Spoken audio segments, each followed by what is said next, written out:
is such valuable information that I wanted to share with my gig community, with my rideshare community. Tim Cook, we know him, just explained a brutal truth about failure that most people never acknowledge. Are you ready? So there he is, you know, the guy who took over after Steve Jobs. So success isn't the opposite of failure. It's often the result of failing the right way. Apple is arguably one of the most successful companies in the history of business. At the time I write this, it's the most valuable company on earth, worth more than $2 trillion. Much of that value comes from the fact that it makes one of the most popular devices on earth, the iPhone. I think you can also argue that a lot of the value comes from the success of its CEO, Tim Cook, who has overseen the most extraordinary growth of any company over the past decade. Cook certainly knows a lot about success. In fact, it's easy to fall into the trap of thinking that a company like Apple is automatically successful. From the outside, it certainly looks like that way. Even Apple's less popular, less successful products would be a huge win at almost every other company. It's extremely rare that you hear about a major failure. The only recent example I can think of, offhand, at least on a large scale, is the butterfly keyboard that was almost universally panned by customers. According to Cook, that's intentional. I don't mean that Apple is lying about its success or trying to hide its failures from its users, but rather it's intentional about not involving customers in failure. It's not that Apple never fails.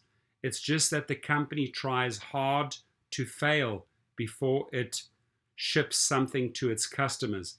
This is actually important because, as it turns out, failure might be one of the greatest fears of any entrepreneur.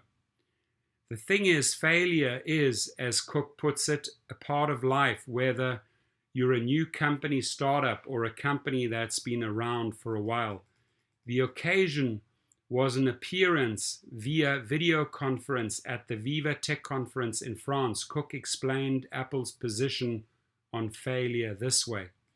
We do allow ourselves to fail. We try to fail internally instead of externally because we don't want to involve customers into failure. But we develop things and subsequently decide not to ship. We begin going down a certain road and sometimes adjust significantly because of the discovery that we make in that process. There's really a brutal truth in Cook's statement. Everyone fails at some point. That can be hard to hear, and it's certainly something that many people overlook. In fact, there are plenty of people who have convinced themselves that the key to success is to avoid failure at all costs. The problem is, as Cook points out, if you are not failing, you're not trying enough different things. Think about that for a minute. If your entrepreneurial journey has, to this point, been entirely void of failure, Cook isn't congratulating you. On the contrary, he says you simply aren't working hard enough.